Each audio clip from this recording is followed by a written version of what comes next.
Welcome back, Dr. Ray, to another episode of Ingredients for a Better Life. I'm joined every week by Dr. Robert Nuttles, MD, the Chief Medical Scientist behind the Stop and Regrow Hair Regrowth Program. Welcome, Doctor. Good to see you again, my friends. All right. Hello, Chef Jay. Good to see you as well, my friend. Excellent. Let's jump right into it.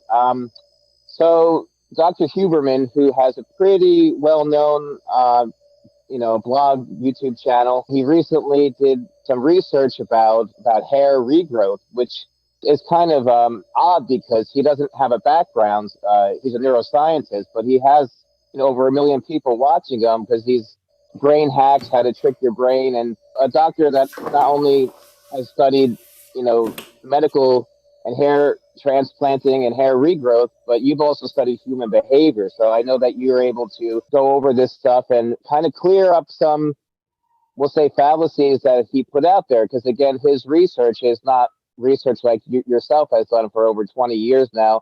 His is just done for this article. So what I'll do is I'll read some quotes from his YouTube video, which we will obviously post up on this video and put a link to that original video if people want to go to it.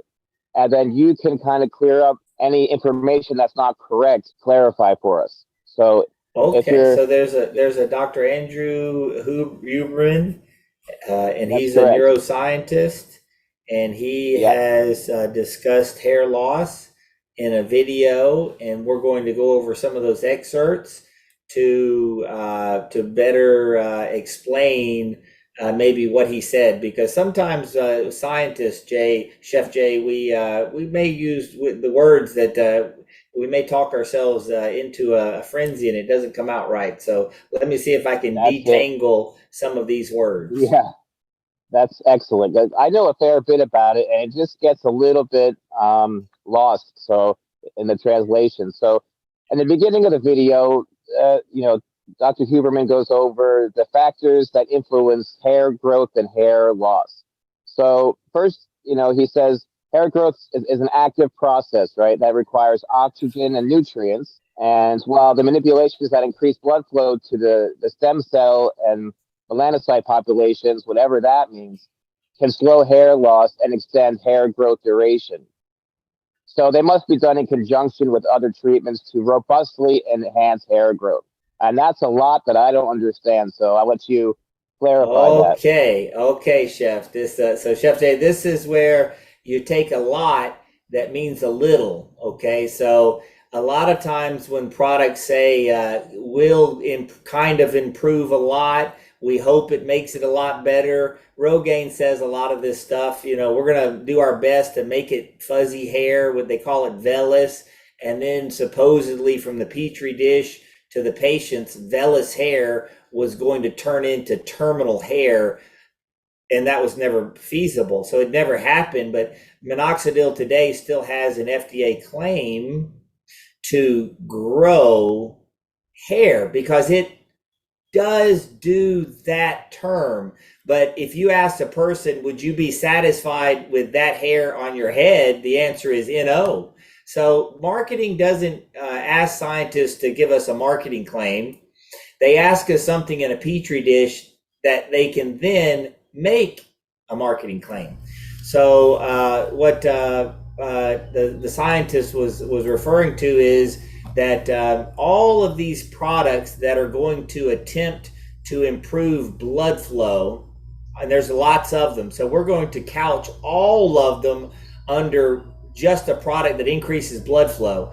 Any product, either it's good or bad at increasing blood flow, whether or not it could or could not increase blood flow, all of those assumptions, if they do work 100% as advertised to increase blood flow, even if they do, that is less than 1% of what you really need to get hair to grow. Because Chef Jay, the key is an enzyme defect that requires an enzyme supplement that we make, formulated from your blood work, that does the robust work. I believe he used robust work of actually determining what optimal biochemistry inside your human body would allow any of that increased blood flow to make a difference. But Chef Jay, would we need the increased blood flow from all of these types of products we're about to go over, and all the names and solutions and PRPs and gimmickies and all kinds of vampire names? So all of the stuff, Chef Jay, will you and I, with precision medicine, we're the robust side. Will we robustly need anything from the blood? No, right? If you cut your head, the scalp, Chef Jay, you mentioned this as a scientist. I happen to be a physician, and physicians, we know a little bit more about human anatomy and physiology and how it pertains to actual reality. And in the emergency room, you get a cut on your scalp. I don't care if you're a bald man, Chef Jay. That scalp, that head is going to bleed extensively, profusely. There is a rich, very rich blood supply to the top of the head. So does it require, Chef Jay? Sorry, let me just sum it up. So you have such a. So I thought that was a point that a lot of people already knew, but with such a rich vascular blood supply to the scalp, is there a need for any other product, solution, gimmick, device to help increase blood supply? The answer is resoundingly no. So just for me to, to clarify, is because we're talking about minoxidil and low dose, what's he saying, tetrafil, all these things, they're topical things that are put onto the scalp to increase blood flow, all this. But as we know, like you said, that these are not things that will solve the problem in the long term, because, it's not addressing what's causing it, which is an inherited enzyme activity. I like to do an analogy of a retainer with braces or shifting teeth, so you're kind of reshifting the enzyme so it doesn't go off and behave badly and go off and start doing things, whatever it may be, producing too much DHT or whatever the individual cause is. So just to clear it up, what we're saying is all these topical things are not the answer to the problem unless you figure out what's causing it inside that Nile River via the biochemical report card. And I don't believe that the good scientist knows this.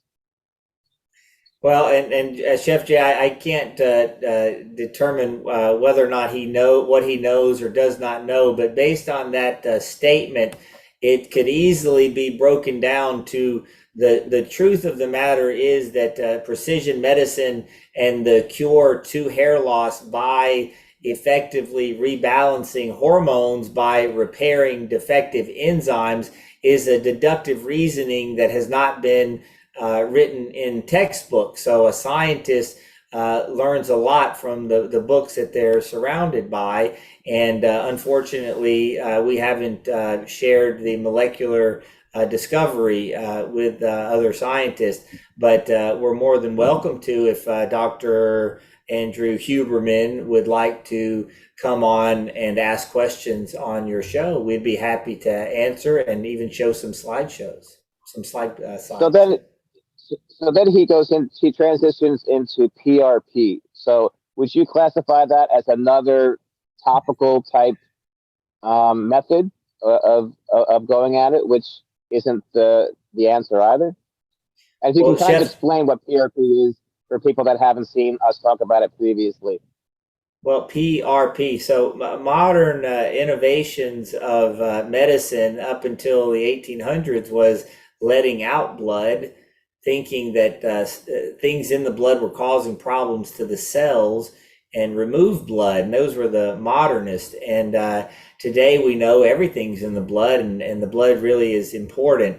But not everybody understands that the cause and the treatment is rebalancing and reshuffling the molecular chemistry from the inside. So without that understanding, we have a lot of people that are doing their best to treat an ailment that they don't understand. So I understand why they're doing what they're doing, but is it going to be effective? No. Is it safe? I don't have enough data to to show that it's safe. So I don't know if it's safe. I know that it's not effective. We have lots of patients that have attempted those things, and no one has really gotten long-term benefit from those treatments. So, what do you say to people that are on the fence and they say, well, I don't want to have to take a pill for the rest of my life? This is why I think they gravitate towards these topical type things. The next thing, I don't even want to waste their time. He goes into micro needling and all these topical type things that just don't work, as we know. But what do you say to the guy that says, you know what, I don't want to be on a pill for the rest of my life? Okay. So let me just think this through. So this person doesn't want to do something. So I like to think of life as to this person, Chef Jay. Number one, I would like to get the blood work because I would imagine that this type of person could be the 20% of men that have a racing thought because they're thinking about tomorrow. And Jesus said, Right. trust me, you take care of today. Tomorrow's going to have chores of its own. So the first thing I would do is go back to today and to this person, what are you doing on a daily basis? Because what you're doing, it's called a routine. And you and I, we believe in a routine and a one-day ritual, and we believe in rinse and repeat and do this similar things every day, and it leads to good results. And it wasn't just our opinion, but we have 18 years worth of data that show that prove that our line of thinking, our reasoning works for optimal health, which leads to great hair like myself and you, and nice muscle development like myself and you, and nice skin like myself and you. So that person, I would say, what are you doing on a daily basis that you're willing to do every day? And Chef Jay, we're drinking water, we're eating some types of foods. And if I told you one of them was the ideal food, and if you do it every other day and a couple of days a week, it's not good enough, right? Because that's the type of person, Chef Jay, that probably works out 3 days a week or 5 days a week, and those people don't really exist, only on paper. The person that works out, Chef Jay, we those people every day. Every day is a day. If you don't do it that day, you don't do it. So what you do every day is what you do the rest of your life. So I would go back to that person and let them know that the data shows and proves that every person over the age of 40 is on, or 75% of the people are on a daily supplement of some sort. People are grabbing supplements from the grocery stores and not knowing what's inside their body. So I would suggest to the caller, you're absolutely right. Do not Yeah, take a capsule. Hold on, so you're absolutely right. Sorry. Do not take a yep. capsule every day of your life unless your blood work proves to you that your body, the one you inherited because you didn't build it, you didn't design it, you didn't create it, you had nothing to do with the design of it. If your body is discovered to require a daily supplement to make it optimize its health to work better while you're here, then the answer would be yes. That's the person, Chef Jay, sorry for interrupting, but Yep. that's the diabetic child, right? I don't want to do something the rest of my life. You've learned you are a diabetic. Not only are you taking a pill every day, Chef Jay, right? You're putting needles in young children for the rest, and it sounds like torture, probably to the callers, Chef Jay, but it has improved and revolutionized child health care around the world. So I would just tell them to think a little bit before they make those statements. Exactly it.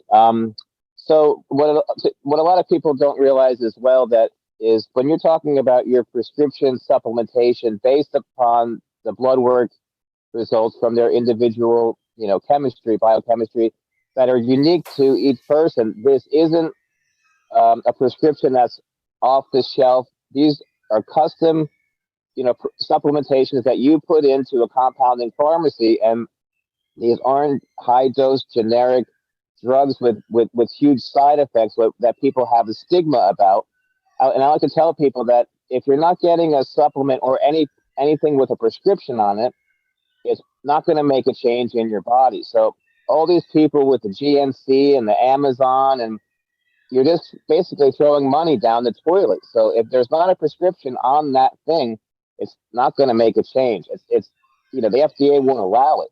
So I just wanted to clarify for people that what you do, because I take the supplement daily, and it's not what it's not like going to your primary doctor, getting a prescription. It's not the same thing. It's a very customized, individualized precision medicine, which is the future now, and it's going to be even more in the future. And this whole program, it's not just like you said, it's not just hair regrowth. It's not just stopping what mom and dad gave to us, or grandpa, or Uncle Joe, or it's about improving your whole vitality, protecting our immune system, and living well into our old age, not just existing and surviving. So I just wanted to clear that as well. And then if we can jump into, he talks about Botox, and I just wanted to get into that because we'll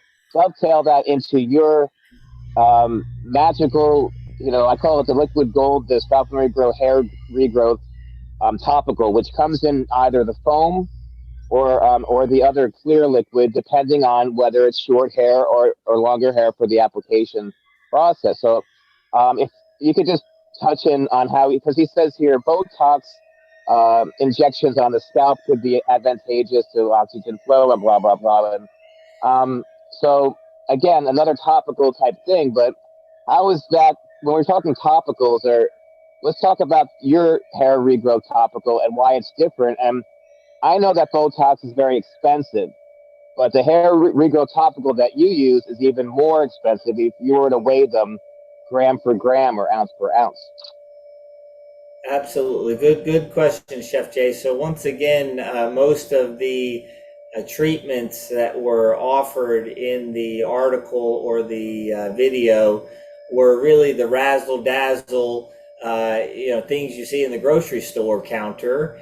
And they've all been tried and attempted, and we have the data. Our company is leading, cutting edge. We've heard about every single type of treatment offer that's been out there, but we've also had the one that's always worked. So we're always looking to see what's out there to see if we wanted to add anything to our treatment program. But Chef Jay, even with the hair transplant surgeries, after 5 years of offering the hair transplants to patients, if we couldn't create a successful formula, we've never had to offer the hair transplantation procedure. So we couldn't do one today if we had to. So the program has to work for you, and tailor-made, customized daily supplements that arrive fresh, made to you, and affordable is the future. Creating affordable was the hardest thing, Chef Jay. Today, the supplements arrive at your home for $109 a month, about a little over $3 a day. And the topical comes to your house freshly made for about $4 a day, or $120 a month for the topical solutions. And as you mentioned, I saw that the Dr. Huberman was in the field of ophthalmology. And if he comes on your show, you ask him what molecule that he's worked with in his field of study would he think would actually grow a hair follicle, and he would have already worked upon the prostaglandins that we currently use. And you alluded to the fact that we use the most expensive molecule on Earth. The most expensive molecule on Earth today is a follicular growth stimulant that no one's ever heard about because it was discovered in the field of ophthalmology.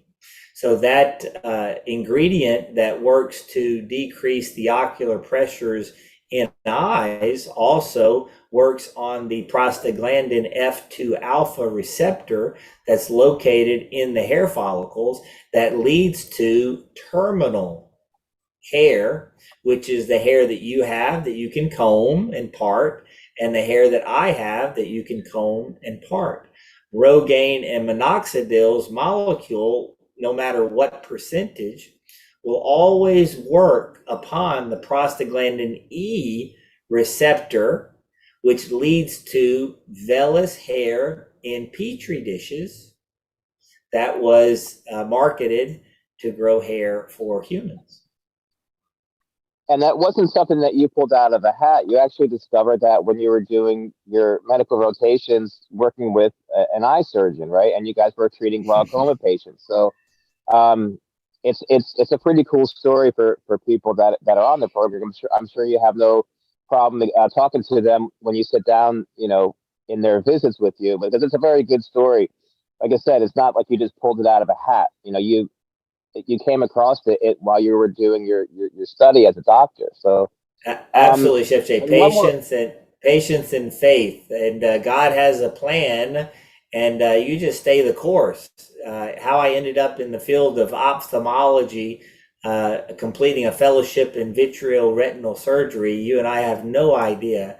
But did we come across the prostaglandins that led to the follicular growth stimulant that is in our topical, that not only has one molecule to grow the hair follicle, but it also has a dual second molecule that works as an enzyme regulator to protect the hair follicle and allow the hair to grow. So it's a lot of science to learn when you come into the program, and I think that's why quite a few people Well, might shy away from the phone call, Chef Jay. But we do our best to take the complex science and make it understandable. And you'll walk out with the first law of thermodynamics under your belt, and quite a few other scientific principles that will help you in life. Understanding macromolecules such as macronutrients could help you with just the nutrition, and something that I know that you have a fondness for. what I'll do as well is we're going to go into now testosterone, and what I'll do is I'll post up here a link to our previous testosterone and pre-testosterone episodes, so people can go there, because that's a whole conversation on its own. But essentially, when we run out of testosterone, we die. That's why people die, right? Because there's no more testosterone, and that's it. So, and I mean, there's other variables, but so what we're doing here on your program, because he starts going into IGF-1 accelerators, PDE, TGF and beta 2, break all this razzle dazzle stuff. But I want people to go to that conversation that we had about testosterone, free testosterone, and how the supplementation and the diet affects those things. So we're able to have more free testosterone, and what the difference between testosterone, free testosterone, and all that's a very complicated thing. So yeah, so what is this? Just for the viewer's sake, the IGF-1, um, you know, accelerators, PDE, TGF, beta 2. It's just a bunch of what is going on here. So, Chef Jay, now you mentioned that this scientist is I saw he's a neuroscientist, and he's been in the field of ophthalmology. Now we're getting into hormones, and this is a completely separate field of study. And there are experts that will train for up to another 4 to 6 years in fields of endocrinology, urology, gynecology, to understand the hormone axis. And even the last 2 decades, we've had just breakthroughs in understanding, using the X-rays to understand shapes and sizes of molecules, and how that correlates to health, and how the cells are responding to the ratios of molecules as if it's a symphony inside your bloodstream, because all the molecules vibrate. So they're actually listening to a vibration, a symphony in the bloodstream. So in our patients, they've got this beautiful symphonic jazz that just plays, and all the cells respond. So what we like to think about today is just getting everything right from the molecule standpoint, and then all the other stuff lines up. But all these PDEs and Botoxes and different types of topicals are just working, as you mentioned, on the topical layer, and not really identifying what is the underlying cause. So I always like to get your viewers back to the blood work, right? Because once you Yeah. have your blood work in your hands, we can listen to these podcasts and really understand a lot more, because you'll realize that all of the stuff that's talked about on the internet and the web and this article will not make a dent to the molecular ratio which you're made of. So you're made of molecules, and that's a fun thing, scary thing, hard to understand thing, but it is the fact today. So we understand ourselves on an atomic level, and if you get to know yourself on that level, you'll find optimal health while we're here. Yeah, and one last thing, like, and it's a fun process too. It's an interesting thing to learn about, and there's a lot of just misinformation and about, well, I'm a guy, so I don't, estrogens for women, and I have testosterone because I'm a man, and like people don't realize that estrogen and testosterone, they don't they are not biased. They're equal partners for men and women, and a lot of people are just unaware that men, I myself had elevated estrogen. It's a very common thing that's correctable when you identify it. Just as easy as it is to correct high blood sugar or whatever whatever else your panel that you test for. And one more thing, if you can just kind of go over how many things you test for with the biochemical report card.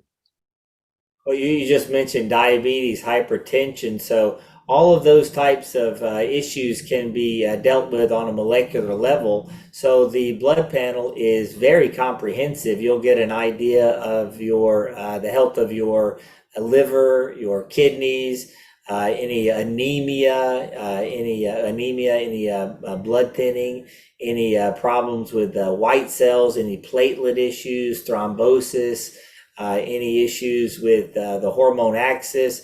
And as you mentioned, most men understand that they're made of testosterone and women are made of estrogen. Our science is one of our data, and our clinical science is one of the earliest pioneers in the field of understanding the hormone axis, where testosterone molecules can change shapes and turn into the estradiol molecule. And that led to the side effects which were so common for the 5-alpha reductase inhibitors, because without assessing the blood work, we're not aware of those, in the words, aromatizers. And it's more common than people think. It's up to 20%, which is 1 in 5 men. So 1 in 5 men, yourself and myself included, require a supplement that has 2 enzyme regulators that are precisely dosed based on what we found and discovered in your blood work at that time. So that's how important things are. Now, once we understand your genetic predisposition, we understand your makeup, and your makeup will slowly change over time, but does not change into another person's genetics. So we have to start with blood work, and we like to see the blood work once a year, and mostly to assess the nutrition. And as you alluded to, nutrition are the building blocks for the molecules found in the bloodstream, like enzymes and hormones. And the hormones act as messengers, which are doing the discussing inside the body. And that kind of gives people an idea of how that DHT molecule affects the hair follicle as a messenger. But there's a lot more to the conversation than just hair don't grow. So the shapes of molecules have become paramount to understanding the function of the molecules, and small changes in shapes, such as adding or subtracting 2 of the smallest atoms, which are hydrogen atoms, will change the 3-dimensional shape of the molecule, which changes its function. One last thing I'll get on is, that people don't realize that this test that you do, the biochemical report card blood test, isn't the same test you get from your general practitioner when you go in once a year with your HMO insurance or whatever your job insurance is, or whatever it is. It's your panel is specialized to what you're doing with, hair loss, hair regrowth, and you're not going to get the same panel done when you go to your primary doctor. I just wanted to clarify that with the viewers. Chef Jay, this is the first diagnostic blood test for hair loss termed alopecia ever created. The actual blood panel is known as the DNA panel, Dr. Nettles alopecia panel.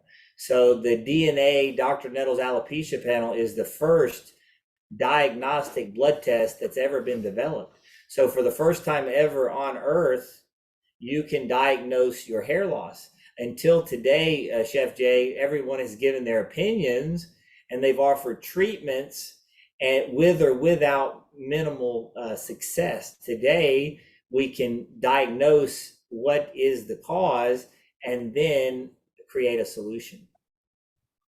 Yeah, so we can't change the DNA that was given to us by our parents, but we can choose the ingredients that affect that what they gave us. And with precision medicine supplementation, now we can make changes to how they react in the body, and they don't have to react that way anymore. And with the diet, people don't have, they can, there's no saying, hey, well, my mother had anxiety, her brother has anxiety, I have anxiety, or because I inherited it.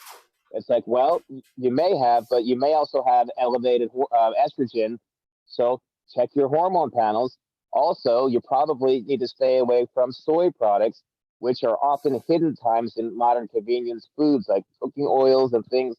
And those things, when consumed, turn into estrogen, which we know now causes anxiety. So you're not stuck with what your DNA gave you, but you are in charge, and you are the ambassador of the ingredients. And how you choose to have those ingredients react is your choice, whether you get that biochemical report card or you become a statistic. So that's how I want to close this out.